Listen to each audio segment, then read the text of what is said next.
Well, howdy there, Internet people. It's Belle again.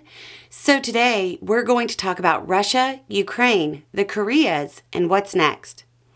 We talked recently over on The Roads Not Taken about the possibility of North Korea sending forces to Russia to eventually head to Ukraine.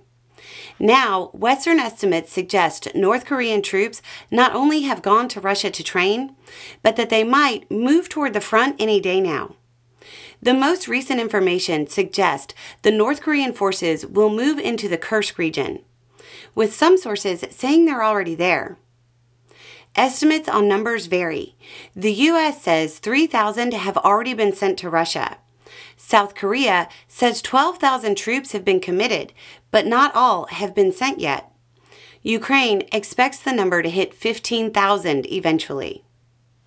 Obviously, that has triggered a lot of diplomatic tensions and maneuvering. Security officials from the U.S., South Korea, and Japan have already met. It's South Korea that has the big decisions to make. It has a long tradition of not providing direct military assistance to countries at war.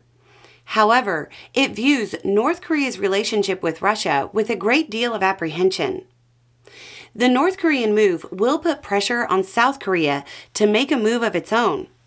If it chooses to, it could simply start to commit weapons supplies to arming Ukraine. Because of the long-standing situation on the peninsula, South Korea has built up large supplies of weapons and ammo that are desperately needed in Ukraine.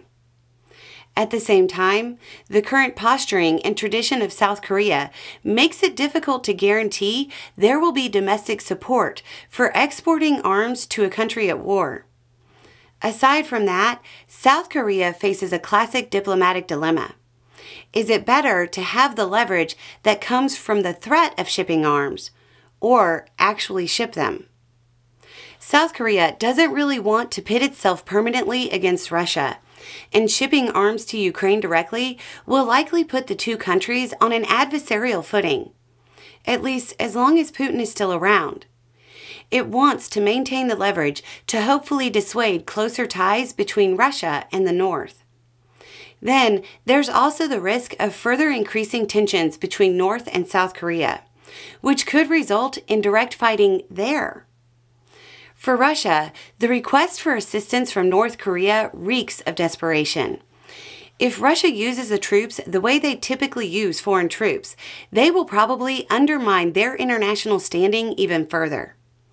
Just as an aside, we have seen the footage of the T-34 at what is claimed to be a training ground. We cannot confirm the footage, but we're looking into it. A T-34 is a tank so old that it started production before the U.S. entered World War II. Given that we have been able to confirm T-54s being used, it's not out of the realm of possibility.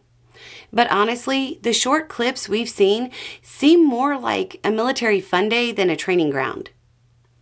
Because of North Korea's reputation in the West, the move is likely to reinvigorate Western efforts to help Ukraine. Republican Mike Turner has already said, quote, "If North Korean troops were to invade Ukraine's sovereign territory, the United States needs to seriously consider taking direct military action against the North Korean troops." While that seems unlikely, it might provide the reasoning for providing Ukraine with more of the things they've requested. Maybe even permission to use Western weapons to strike deeper inside Russia. This is going to be a delicate situation, and one that is going to need the greatest care and real diplomatic efforts in the future. This isn't a development to overlook or let slip through the coverage cracks. Anyway, it's just a thought. Y'all have a good day.